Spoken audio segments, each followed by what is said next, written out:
Mga kaigsunan, maayong kadlawon kaniyong tanan. Nagmata pa ba kamo? Sige, basin makatabang nga magpabilin mong magmata, muna mohimo tagpakpak. Pakpak tagkatulo nira. Wala pa gani. So pakpak katulo, tindak katulo, niingna riyon. Wow. Sige. 1, 2, 3. 1, 2, 3. Wow. Karon ang cute nga wow. So 1, 2, 3. 1, 2, 3. Wow. Okay. 1, 2, 3. 1, 2, 3. Wow. Karon kanang batig now nga wow. 1, 2, 3. 1, 2, 3. Lingi ay mong tupa nila. Wow. Sige, sige. 1, 2, 3. 1, 2, 3. Kita lagi kag batig naong no. Mga kaigsunan atol nang gituyo para dili ka magpabilin nga magduka. Kay dili laloy mga tong gibasa karon. Kinsa may ganahan maminaw mga pangalan. Wa gyud. Muna ang listahan is pangalan sa kakaliwat sa Ginoong Kristo o kanya para sa mga Hebreo o para sa mga Israelita, mga Hudiyo, ang ilang linya sa ilang kaliwatan importante kaayo to validate any claim nga ilang pagahimuon. Pero kung ikaw nakatulog, nagduka, dili ka makahimo sa bagsubay sa imong kaliwatan. Diha ko na'y pari nga nagwali. Ugo niya samtang nagwali siya, diha lalaki ng kalit o barog. Ugo niya ni barog, nilakaw. Munang pari natinga. Kayang pari baya, maganda baya po usahay. Pag humayon sa misa, di babae nga nisugat sa pari.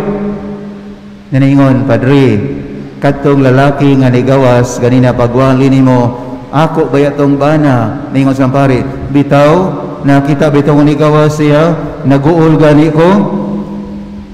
Sa may rason nga nigawas siya, wasa ganahay sa kong wali, nasakitan siya sa kong wali. Ningon ang asawa, dili man kana mo'y rason, Padre. Kanagod siya kung damanon, mulakaw-lakaw man na siya, mubarog maglakaw-lakaw. Mailhan man rong gidaman, magbarog-barog, maglakaw-lakaw. Lingian ang imong tapad, wala ba na gidaman? Usa ka nobela, gisulat ni Francisco Arciliana, nga nag-feature kang Angeles. Mao'y bida ni mao'yang novel. And one time, sa dihang muuli na si Angeles, na nag-secure siya og mga mats. Beautifully woven mats, nindot og mga kolor, og niya iyang gidala ngadto sa ilaha, o niya matag anak niya, iyang gitagaan og tagsa.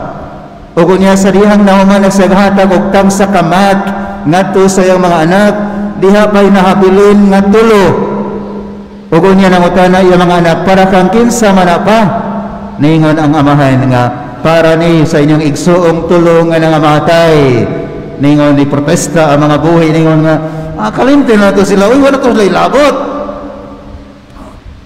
Nisinta ang amahan og miingon, the dead should not be forgotten, the dead should not be taken for granted. Mga kaigsunan, kayong listahan sa kaliwat sa Ginoo, they were all but dead. Mga patay, that should never be forgotten, that should never be taken for granted. Kayon sa irrationally ni Angeles, ningon siya, they have contributed to our life. Naa sila igikatampo sa atong kinabuhi. Muna mga kaigsunan, nindot tingali nga assignment nato ni kaduhang misa di Gallio. If we can retrace our origin, Sa atong Ginoo Kristo, tulukahan ay adunay tag 14 ka mga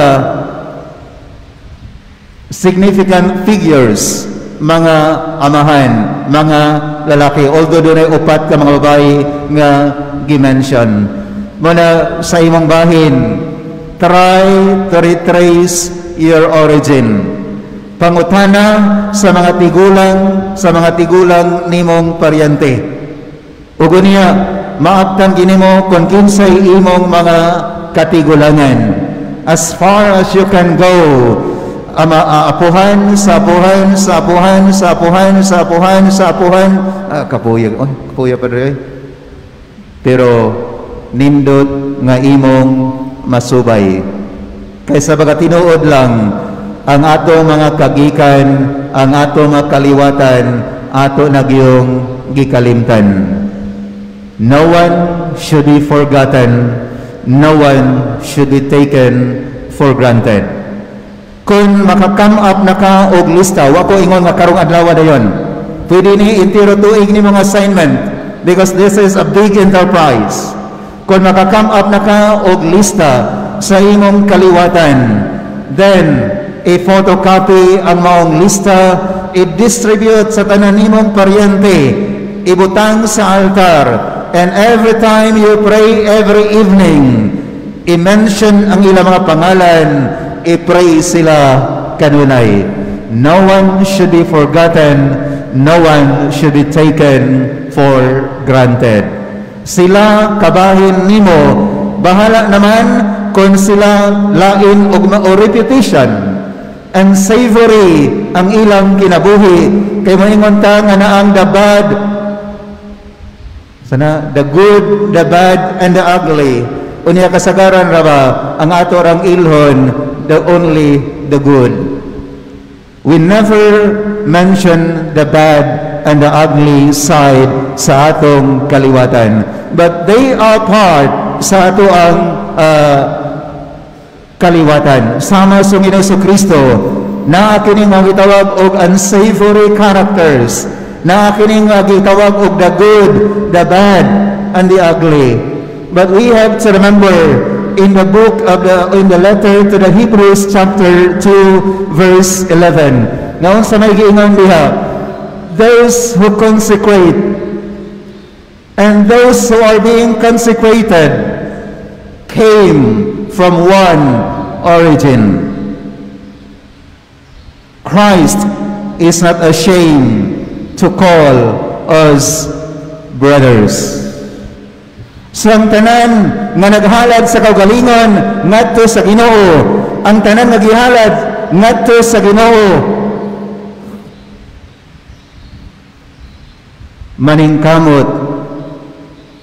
maningkamot nga motawag sa isig kaingon igsuon.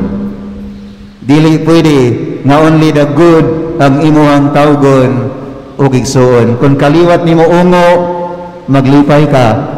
At least inigsimba niyo pa dong dire, dali ra kang maabot sa simbahan. Diba? Maingon uban nga ako ning ikiha og libel, gigiingnan ko niya og ungo, paglipay nasuya na siya. Ina iwan lana dagaan ti ka. Oh, so na ang importante diha. Now, niining listahan sa kaliwat sa Ginoo Kristo, iyang gipakita, we can recognize the good, the bad, and the ugly as our brothers, as our sisters. Imo na ganing matugutan nimo kagalingon nga matao diha ni Kristo, ang tan-aw nimo sa imong isig kaingon, imo nang igsuon.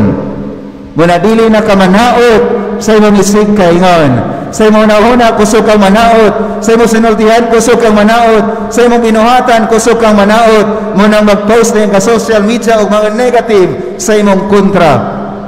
Remember, each and every one of us kinahanglan i-consecrate ngadto sa Ginoo. Ug unya kay consecrate man ngadto sa Ginoo, we should treat one another as brothers and sisters. Kung dili na nimo kaya, then you will never be happy dinhining kalibutana. Di ako na ipari nga exorcist ug niya iyang ipangutana ang yawa. Giingnan niya ang yawa. Ngano man nga dinis kalibutan ana aman kanang mga badlungon, ana aman kining mga buangon, ana aman kining yawanon, unya bisan pa niana badlungon, yawanon, nilambo mangyapon ilang kinabuhi. Unsay tubag sa yawa? Let them enjoy. Naay adlaw sa pagpaningil. Ug unya inigabot sa adlaw sa paningil, sanglit barkada ko nila dinhi sa yuta, I will welcome them. Isip barkada.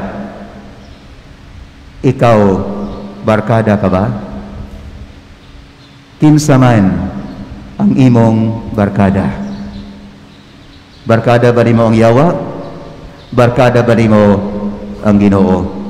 So kung barkada nimo ang yawa, hala padayon pag yawa-yawa diha. Pero kung barkada na nimo ang Ginoo, sulti imong kaugalingon karon, bahalag na duka-duka ka, gihigugma ako sa Dios. Sige, sulti, gihigugma ako sa Dios. Ligian na to pa nimo, gihigugma ka sa Dios. Imon pong kaugalingon sulti, magbag-o nako. Lingian na imong tupad, magbag-o ka na. Uy, di sila ganahan mo sulti ilang tupad. Wa ka kay bao nga kahimanan ka sa Ginoo aron mausab ang imong isig kaingon. If you won't tell the truth, then who else will tell the truth? Ganahan ka nga imong tupad magpabilin nga barkada. Kang kinsang barkada siya rapoy nasayod. Mananindot to remind each and every one of us, God loves me, God loves you. God gifted me, God gifted you. And what is that gift? To be a missionary. Just like naitabo sang Ginoo, gigasahan man siya, muna nagsangyaw siya. Sa ato mga giganasahan, magsangyaw pod kita. That's part sa ato ang pagka sumusunod sa Ginoo. Muna kay gigugma ka man sa Ginoo, gifted ka man diay, magbag-o naman ka diay, sulti mong kagalingon karon, magbinuutan na ako. Sige, magbinuutan na ako. Lingian po yung tupad, magbinuutan ka na. Nang mata na tanan. Simple di ay. God came into the world aron mabag-o ang kalibutan, aron ang tao magbinuutan. Because God wants each and every one of us to be iyahang barkada. Aron sa ingon, by the time nga we will leave this world, sugaton taniya kay iyaha mantang barkada. Muna kanunang inumdumi, God loves me, dili na ko mangilabot sa uban. God gifted me, God nagbag-os kong kinabuhi, munang magbinuutan na ako. Kung kini may tabo sa imong kinabuhi, sugod karon, dili way lami ang imong Pasko. Lami kayo ang imong Pasko, dili tungod sa regalo, dili tungod sa pagkaon, kundi knowing always, believing always that God loves me, God gifted me, God changed my life. Muna magpabilin akong magbinuutan, isip iyang barkada. Amen.